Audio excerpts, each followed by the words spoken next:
Hey guys! Hey there. So we just went and saw the Lego Movie. It was awesome.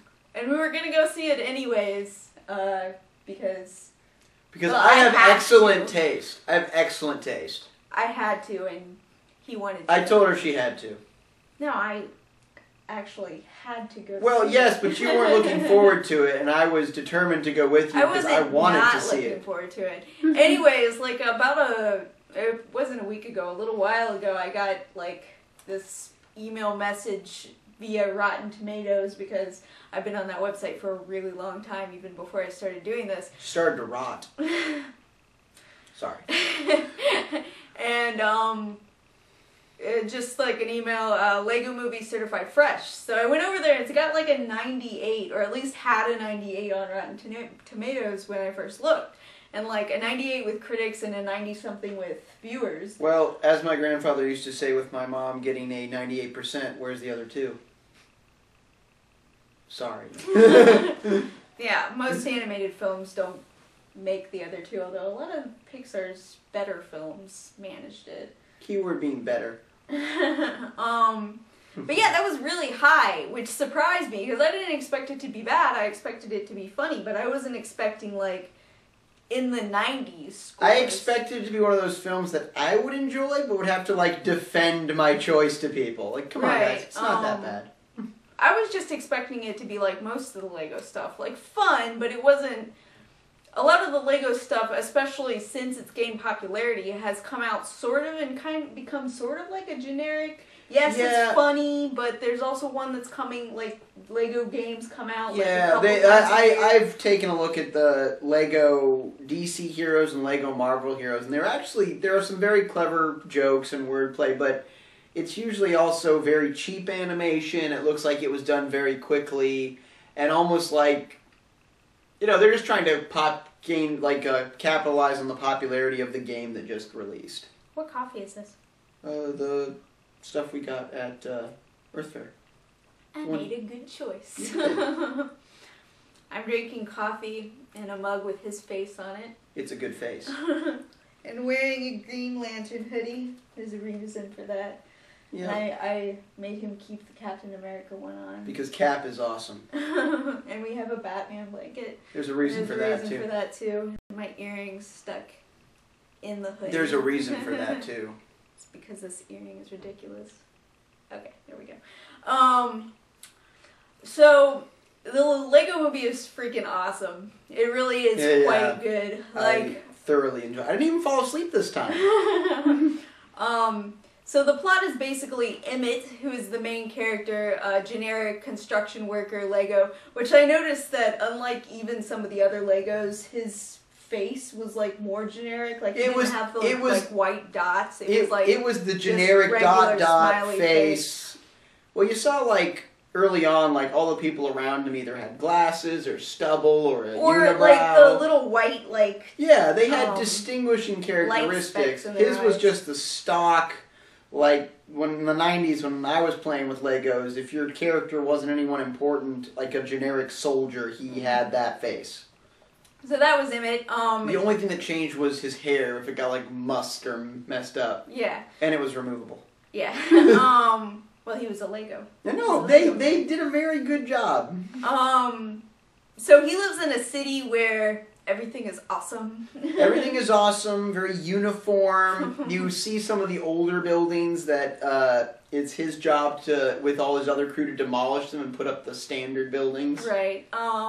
So everyone, basically, they follow these instructions on how to be happy. And that's, you have to greet everyone you see and exercise every morning and listen to the same song on the radio, which is everything is awesome. And we are given, because there's a scene right before the intro of Emmett where we realize, we meet the villain and all that, and we realize something is not the way it's supposed to be and that this is because of the scene. It's obviously the world they live in is, basically, it's been sanitized, yeah. Everyone has to buy really expensive coffee. Which is awesome. And then he finds the piece of resistance. Yes. which is buried under the construction site after seeing, what is Wild Style. Wild Style. Which is that chick that you saw in the trailers with the colored hair. Sherbatsky. And chasing after her, he finds the piece of resistance which gets stuck to his back. And that makes him the Special, which is there's this prophecy about the Special, who's the most awesome, best, most important, most unique, most talented person ever in the entire world. Yeah. So that's him. Which just makes him feel great about himself. And he's pretty much not. I mean, he's not creative. He's not very smart. I will say it again. Double-decker couch, best idea ever. So it doesn't take Wild Style very long to figure out that he's not as the prophecy says. He's kind of an idiot. He's a follow the instructions kind of guy. Yeah, that's all he really knows how to do is just follow the instructions. So she finds, what was the wizard's name? Oh my god. It was actually really complicated. It was Morgan Freeman Wizard. We'll just call him Morgan Freeman Wizard. Morgan Freeman Wizard, they find him. Well, yeah, also before that, we're also... Was it like Viserius? Viserius? I think it was Viserius, yes. Viserius? We're going to call him Viserius. A very Game of Thrones style name. Yeah, that might be completely wrong, but we'll call him Viserius. They also, before you meet him, you also are basically... All the other generic Legos at one point are basically asked about Emmett, and they basically each say like little things that make them unique. And like, yeah, he's just kind of there. So it is very much established in the very start of the movie. Like, this is in the first that he's a generic dude. He is complete blank slate. Yeah, because before she rescues him, after the piece first gets stuck to him, he gets picked up by bad cop. Good cop, bad cop. Liam Neeson in a much better role than he was in. Hands down. This was a great role. And gets questioned, and then eventually they basically say they're gonna melt him. And then she rescues him. Because she's a master builder, so she can make a motorcycle out of nothing. They did that power. It almost was kind of Matrix-esque, because the pieces go translucent, and you actually see their number in the Lego catalog next to them. So master builders, they can basically see everything around them, which is what Wild Style is, and they can see, like, all of the components to make whatever they want to make. Exactly. So she rescues him using that, and then after they team up with Viserius, I still don't know if that's the actual name, they go to... they went to the Wild West town first to meet him. Right. We don't need to go into every detail about everything. Yeah. But, and along the way to this cloud place, which I can't remember what the cloud place's name is. It was something Free Cloud City or something. Something like that. And meet Batman along the way.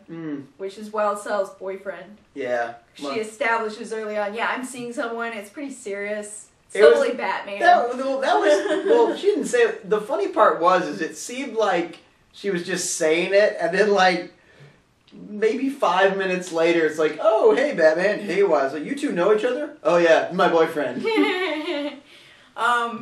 So yeah, Batman's the main character in this movie. It's pretty freaking awesome. It was really nice. They go to a cloud place where everything's like super sweet, awesome. With Princess Unikitty. With Princess Unikitty. Her favorite where there character are no rules, but when she's describing the place, it's like no frowny faces, no evil stuff. It's like you just said no like 50 and times. no consistency. No consistency. We're introduced to a lot of famous, like, a lot of the more licensed Lego characters they've made over the years in little cameos. Superman. There's a Green Lantern voiced by Jonah Hill, who's super annoying. Which is why I'm wearing the Green Lantern hoodie. You get some of the historical figures. Ninja Turtles. Millhouse. Well, they said, like Michelangelo. Yeah. They're talking about the painting. Gandalf. Gandalf. Dumbledore. It's Dumbledore. Like, no, it's Dumbledore. What? I thought you said Dumbledore. Go ahead, Dumbledore. I'm Gandalf. It was pretty good. Like all the little like licensed Legos they've made over the years, you get a little mixture. And Abraham Lincoln and his space chair. My favorite cameo was Milhouse. Milhouse, yeah, Milhouse. Just random Milhouse throw-in. Yeah, no, that was funny. Those are the master builders. Basically, if you're not a generic character, you're a master builder, it seemed. Right. The robot pirate and the spaceman, the 80s spaceman. Yes. Oh, by the way, the fact that the evil corporation is Octan, which I don't know if that's still around, but that was like the generic corporation back in the 90s when I was playing with Legos. Yeah, so that's President Business, which was the bad guy. Yep. Voiced by Will Ferrell. Yep. He's the president of Octan. I was surprised they almost didn't give him Anchorman hair. But the whole point is the special is supposed to take the piece of resistance and apply it to the Kraggle. The Kraggle, which is supposed to be. We haven't seen what it is, but in the very beginning, that scene, it's essentially Lord Business stealing the Kraggle, which we just see as a blinding light from Viserys. Is the super weapon that's going to end the world. Mm-hmm. And the special, Emmett, he saw on TV that Lord Business was planning to end the world on Taco Tuesday. But it also gets kind of washed over by the fact that everyone in this world is just so, like, generic and complacent. Brainwashed, basically. Yeah. And their favorite show is Where's My Pants? Where's My Pants? Favorite that should song, have been my costume for this review. Favorite show. Honey, where's my pants?